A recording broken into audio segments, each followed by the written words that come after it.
Do you, do you mind? Do you, are, Hey everyone, Ottengroff here, music enthusiast and cat dad. And today on the Untrained Ear, we are going to be getting into the new Aminé album, 13 Months of Sunshine. Let's go. 13 Months of Sunshine is the third feature LP from American rapper, singer, and songwriter, also Grammy nominee, Aminé. This rap and R&B album is spliced with some electronica and house influences as well, and it features plenty of dancey and well-produced, as well as well-mixed tracks. This album definitely feels like the spiritual aesthetic Kid Cudi was aiming for when he put together Day and Night. If you were to take that track and like flesh it out in a full album, but better with more conceptualized aesthetic kind of across the whole thing, you'd probably get something very similar to this project, which might come across as a dig against Kid Cudi. And if it does, I'm kind of unapologetic about that because, yeah, I think this project is just extremely professional for the most part across the board. And while it does have its flaws, overall, I was pretty impressed with what Aminé put forward with this. There are definitely a number of tracks worth mentioning in this project. Particularly, I was a fan of Sage Time, which is a funny track for those of you who've already screened this album to bring up. I do think that the production mix on this piece is particularly addictive. The vocal effects on Aminé are pretty reminiscent to Kid Cudi, and the lyrics are just straight up hilarious. If you know, you know what I'm talking about here. And then at the end of the track, there's this very fun, like retro disco bridge that's added in that is kind of teased at throughout the piece along and then is paid off at the end that I thought was really fun and niche. I think overall it's a well done track that doesn't overstay its welcome and is good for the first, I would say, quarter of the album. It's one of the highlights, I would say, for me. Talking about cool about it, I really like the use of piano in this piece. There's also this awesome use of a core sample from Hello Goodbye, the Here in Your Arms track, which is pretty popular, very well known. I think it's super well employed and catchy as it's kind of recontextualized in this piece. I also felt like this track is kind of brief, which I think is merited. It's very addictive and replayable.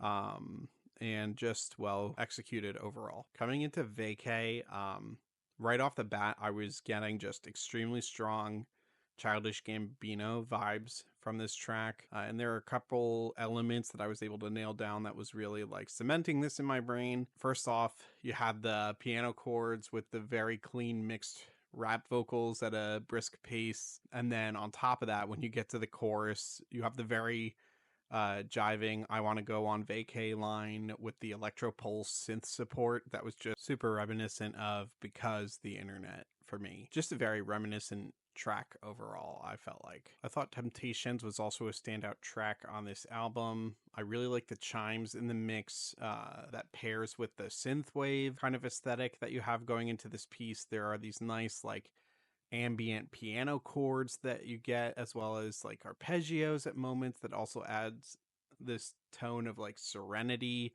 to the piece and the flow.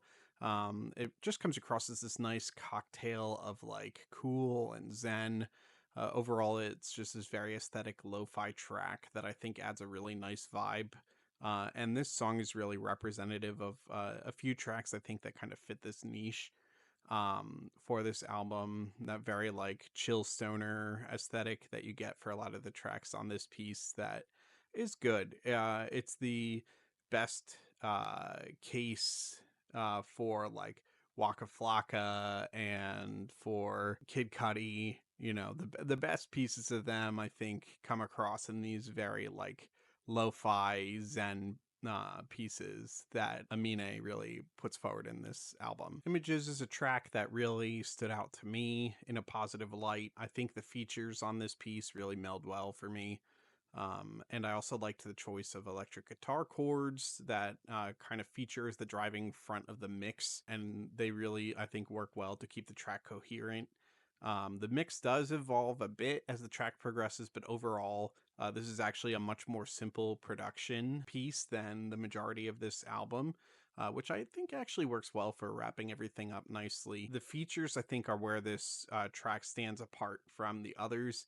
And I think the way that the artists flow together and create like a bit of harmony between one another on this piece and really mesh is where this track stands out for me. And I just think it's a nice wrap up. In terms of criticism for this album, I do have a few talking points. First off, on the track 13 Months of Sunshine itself, the album track, there is actually a flow switch up on this track, which is a bold move. And to transition this, you actually get a sample of Aminé's dad, which actually, unfortunately, kind of shatters the flow. I think that the right choice to do probably would have been to have some kind of instrumental sample in the background over this. A good example, and I hate to I hate to conjure the name, but in retrospect, some of the albums that this artist has put out has executed this well. But like Drake, for example, when he tries to break flows and introduce like switch ups like this, oftentimes when he takes these talk pieces, he'll inject like some kind of instrumental in the background as a transition piece. And I think that's what this transition is really missing in order to sync home on 13 Months of Sunshine.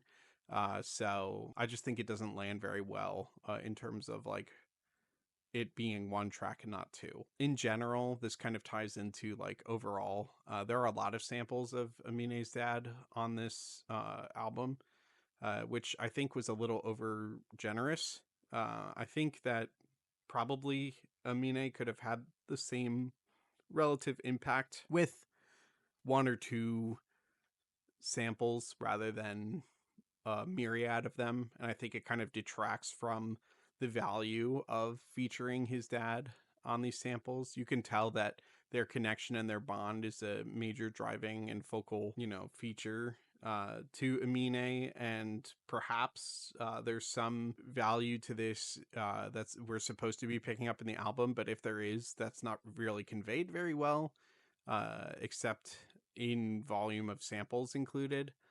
So I think that perhaps this could have been done differently.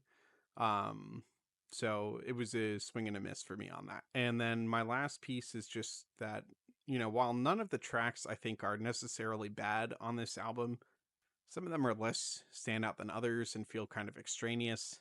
I think probably this album could have cut about 4 tracks and still had kind of the same vibe, maybe been enhanced because you're not dealing with fatigue from getting kind of samey at points from aesthetics that are kind of rehashed in some of these tracks. So, again, like I don't think that any of these songs are necessarily bad, just some of them don't shine as bright as others.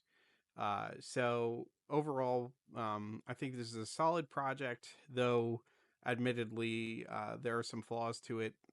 When I think about my baseless rating for this piece, I would have to go with a Sour Diesel 7.